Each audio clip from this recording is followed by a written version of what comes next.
Oh, absolutely. It was.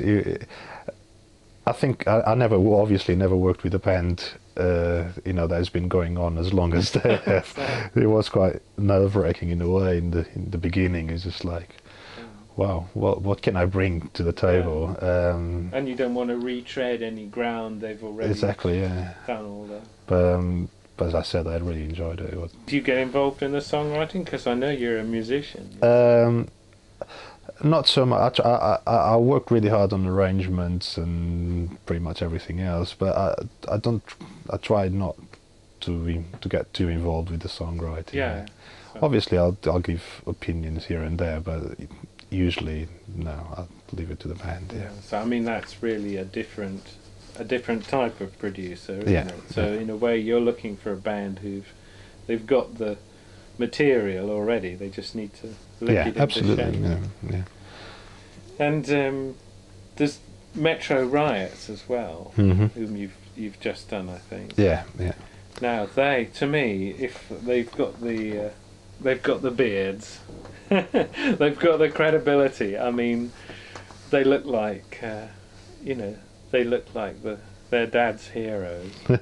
What's going on with those boys? I mean, is that are they signed now? They're not signed. Well, they signed now to. I just put a small indie label together, and we're releasing their first single in July. They're signed to your label. Yeah. Has your label got a name? 1178 Records. The Compressor. It must be you're the fan of a Euro Compressor. No, it's not the Compressor. It's Robert Johnson. He released 11 albums on a 78. The old 78 RPM records. Yeah. Is that someone you listened to when you were a kid? I do. I quite like the blues, and How absolutely. did you have 78 records then? I mean, was that your parents? No. We're just trying to find a name, and obviously Robert Johnson was one of the people that we're trying to reference to, and just sounded good. Is that someone who influenced you? I mean, he influenced a lot of people. Yeah, absolutely. Yeah. So what's next for you, Pedro? Have you got something lined up?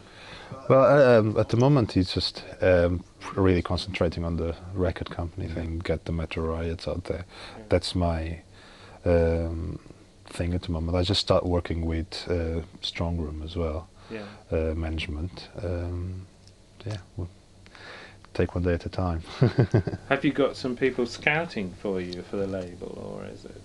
No, I've got a choral. She does that for me. Yeah.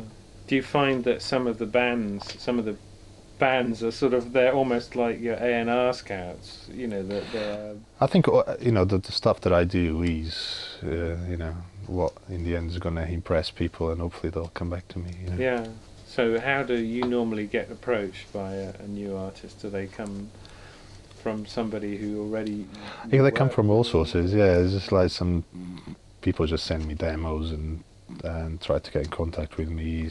People just go through my management, and Do you listen to all the demos? Or? I do try to, yeah. Or do you have someone filtering them? No.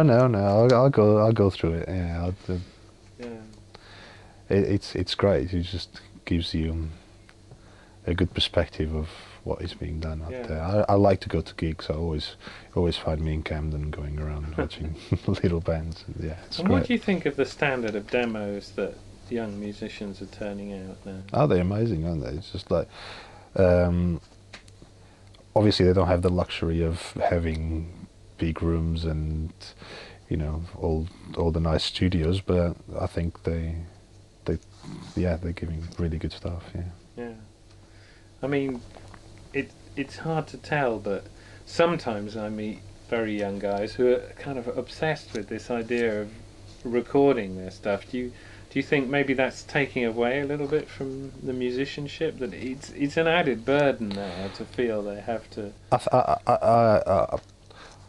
There's two examples, two friends of mine that I think they're wasting their time trying to record themselves and getting really well produced.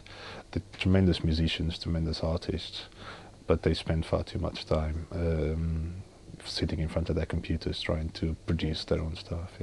Because there's only so much time. I mean, you could be writing a new song, or... Absolutely, that's why there's musicians, producers, and Yeah. you know, so that everyone can concentrate on one thing.